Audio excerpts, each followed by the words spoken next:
கர்த்தருடைய பரிசுத்த நாமத்துக்கு ஸ்தோத்திரம். கர்த்தர் நல்லவர். ஏசாயா 45 அதிகாரம் 18 இயேசுவின் நாமம் மட்டுமே மகிமைப்படுவதாக. வானங்களை சிருஷ்டித்து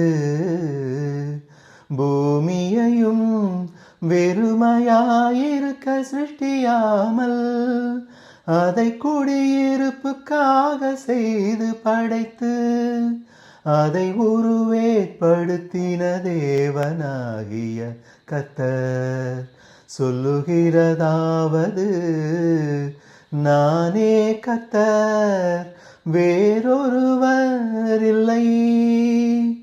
வானங்களை சிருஷ்டித்து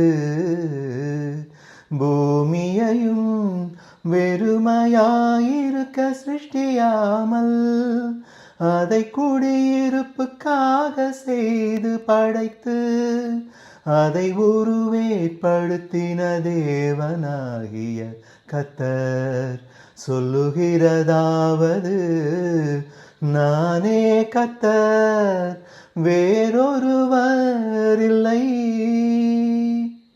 கர்த்தர் நல்லவர்.